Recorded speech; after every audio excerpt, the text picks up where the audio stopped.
Good afternoon. There's a medical revolution happening all around us, and it's one that's going to help us conquer some of society's most dreaded conditions, including cancer. And the revolution is called angiogenesis, and it's based on the process that our bodies use to grow blood vessels. So why should we care about blood vessels? Well, the human body is literally packed with them, 60,000 miles worth in a typical adult. End to end, that would form a line that would circle the Earth twice. The smallest blood vessels are called capillaries. We've got 19 billion of them in our bodies. And these are the vessels of life. And as I'll show you, they can also be the vessels of death. Now, the remarkable thing about blood vessels is that they have this ability to adapt to whatever environment they're growing in. For example, in the liver, they form channels to detoxify the blood. In the lung, they line air sacs for gas exchange. In muscle, they corkscrew so that muscles can contract without cutting off circulation. And in nerves, they course along like power lines, keeping those nerves alive. And we get most of these blood vessels when we're actually still in the womb. And what that means is that as adults, blood vessels don't normally grow, except in a few special circumstances. In women, blood vessels grow every month to build the lining of the uterus. During pregnancy, they form the placenta, which connects mom and baby. And after injury, blood vessels actually have to grow under the scab in order to heal a wound. And this is actually what it looks like, hundreds of blood vessels all growing towards the center of the wound. So the body has the ability to regulate the amount of blood vessels that are present at any given time.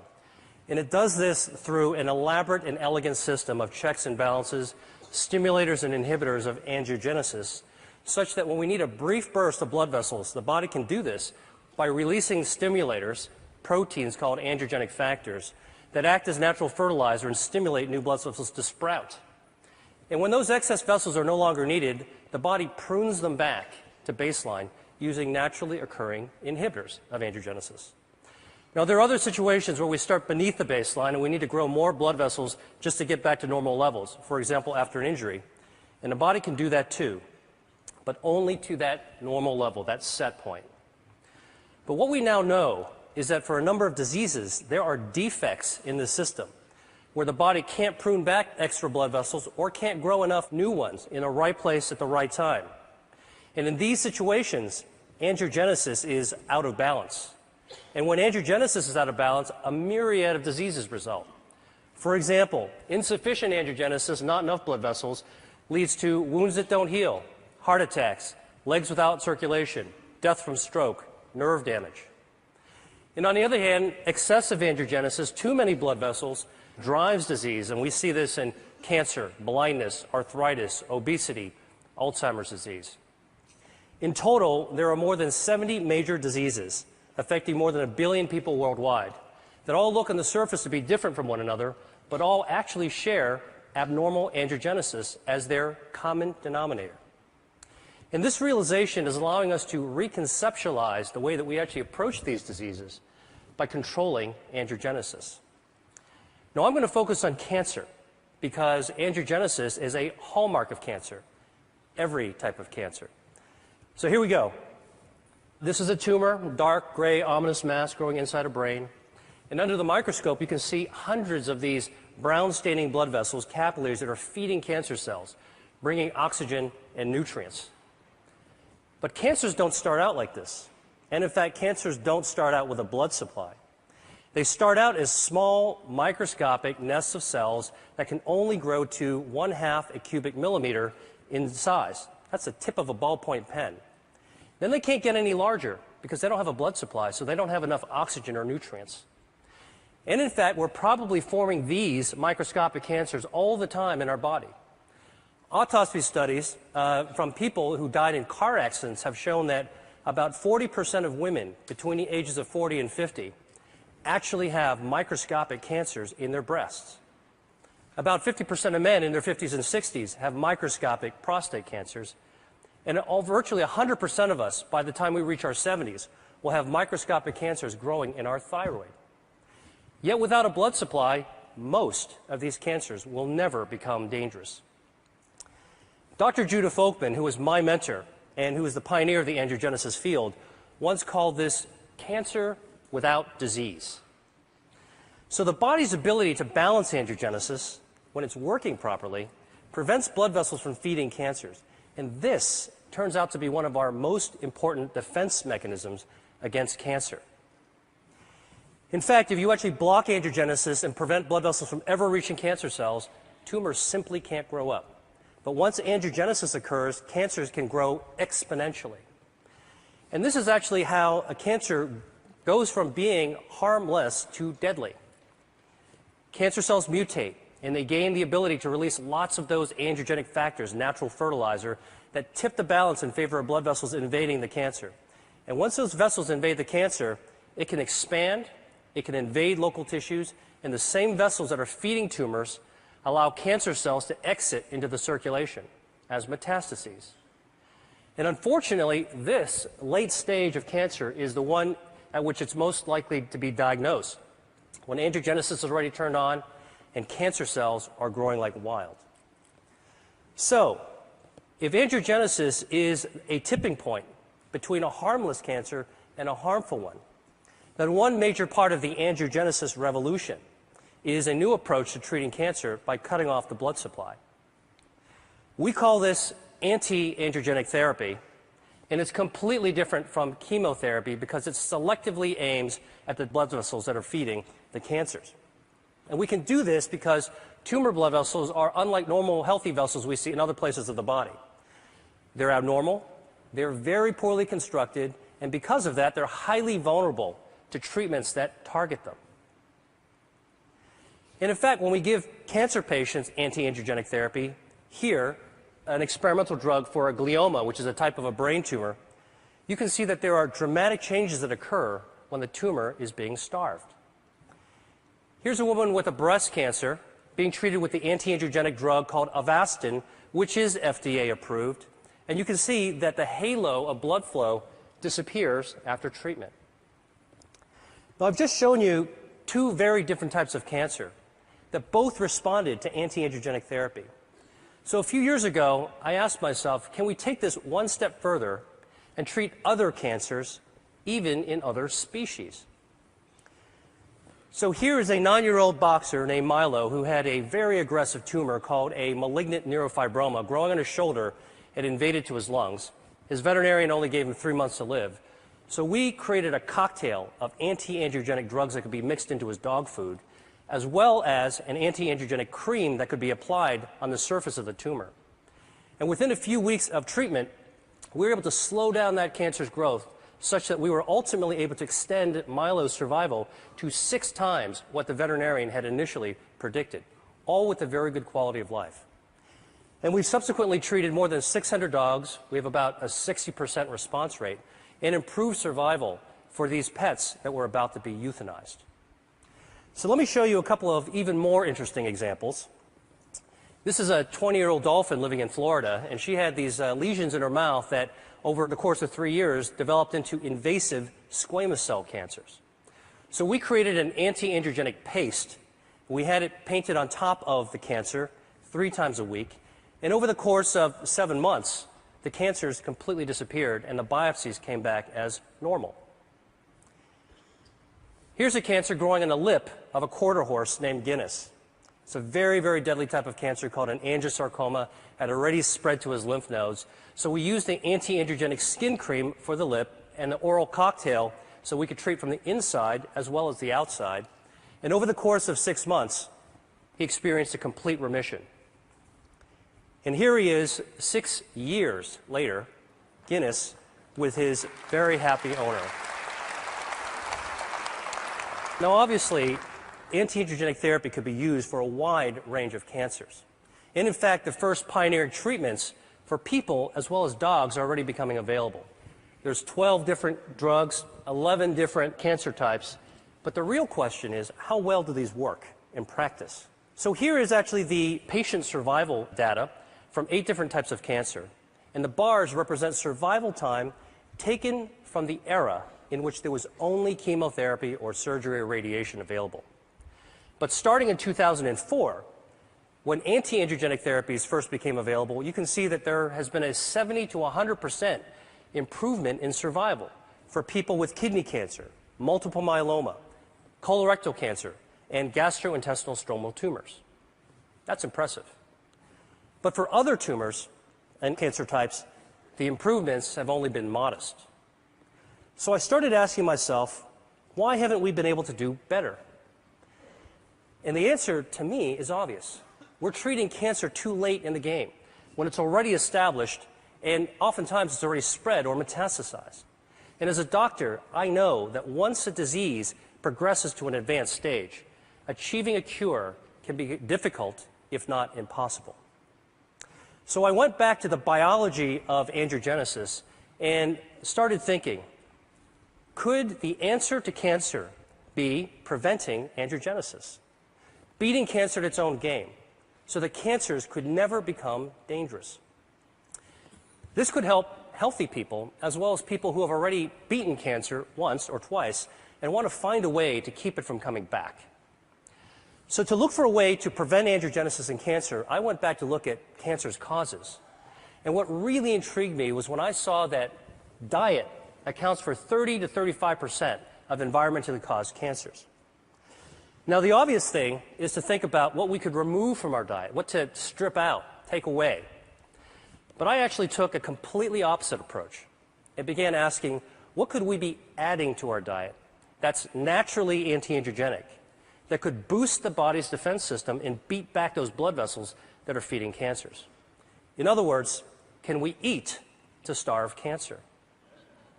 Well, the answer is yes, and I'm going to show you how. And our search for this has taken us to the market, the farm, and to the spice cabinet, because what we've discovered is that Mother Nature has laced a large number of foods and beverages and herbs with naturally occurring inhibitors of angiogenesis. So here's a test system we developed. At the center is a ring from which hundreds of blood vessels are growing out in a starburst fashion. And we can use this system to test dietary factors at concentrations that are attainable by eating. So let me show you what happens when we put in an extract from red grapes. The active ingredient is resveratrol. It's also found in red wine. This inhibits abnormal angiogenesis by 60%. Here's what happens when we add an extract from strawberries.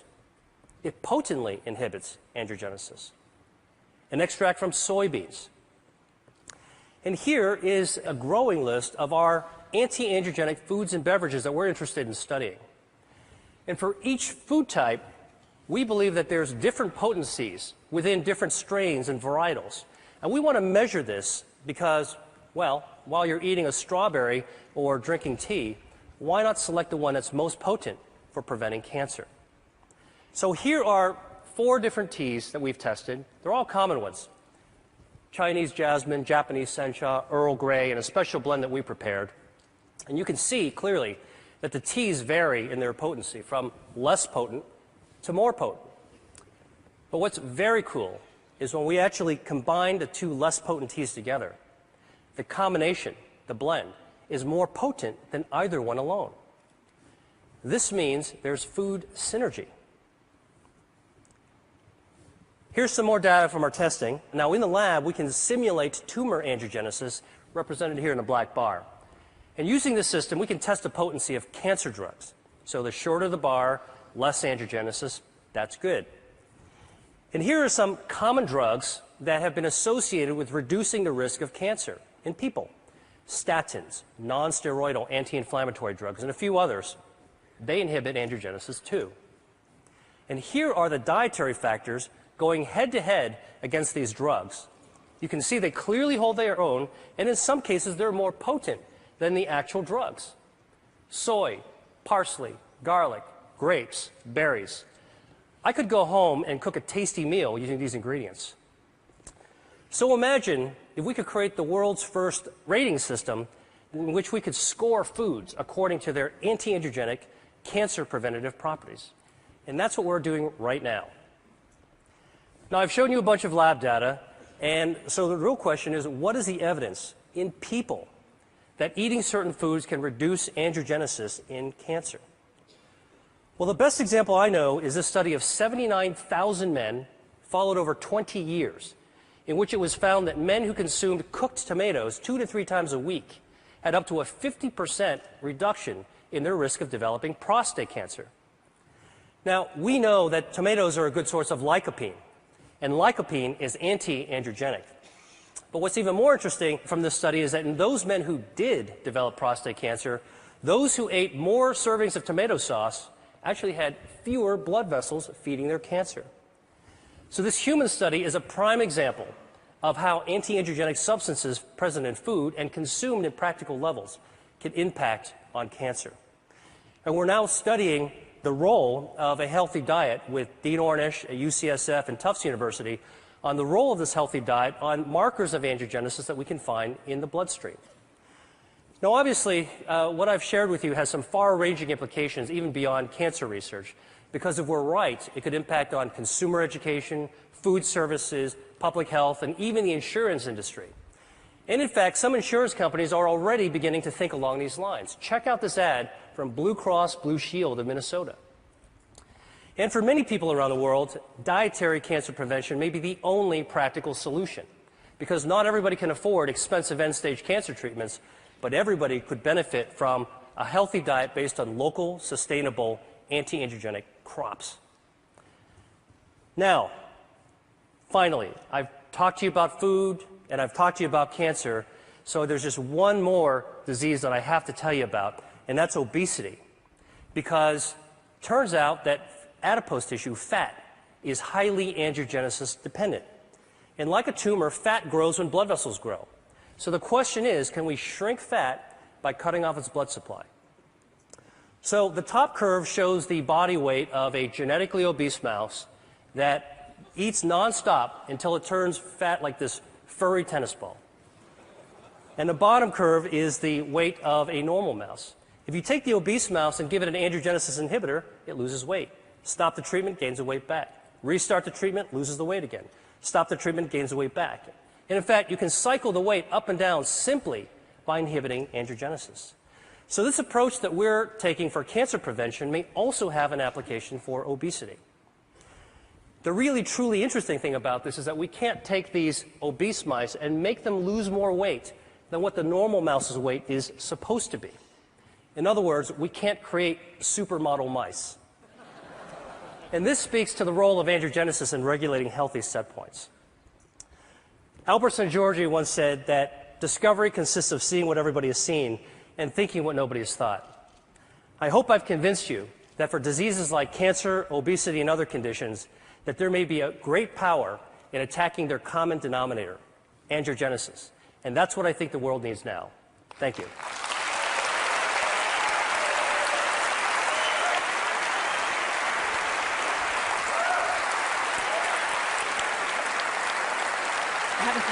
So these drugs aren't exactly, they're not exactly in mainstream cancer treatments right now. For anyone out here who has cancer, what would you recommend? Do you recommend pursuing these treatments now for most cancer patients? So there are anti-androgenic treatments that are FDA approved. And if you're a cancer patient or working with or advocating one, you should ask about them. And there are many clinical trials. The Angiogenesis Foundation is following almost 300 companies. And there's about 100 more drugs that are in the pipeline. So consider the approved ones, look for clinical trials. But then between what the doctor can do for you, we need to start asking, what can we do for ourselves? And this is one of the themes that I'm talking about, is we can empower ourselves to do the things that doctors can't do for us, which is to use knowledge and take action. And if Mother Nature has given us some clues, we think that there might be a new future in the value of how we eat. And what we eat is really our chemotherapy 3 times a day. Right. And along those lines, for people who might have risk factors for cancer, would you recommend pursuing any treatments sort of prophylactically, or simply pursuing the right diet with lots of tomato sauce? Well, you know, there's abundant epidemiological evidence, and I think in the information age, it doesn't take long to go to a credible source like PubMed, the National Library of Medicine, to look for epidemiological studies for cancer risk reduction based on diet and based on common medications. And that's certainly something that anybody can look into. Okay, well, thank you so much.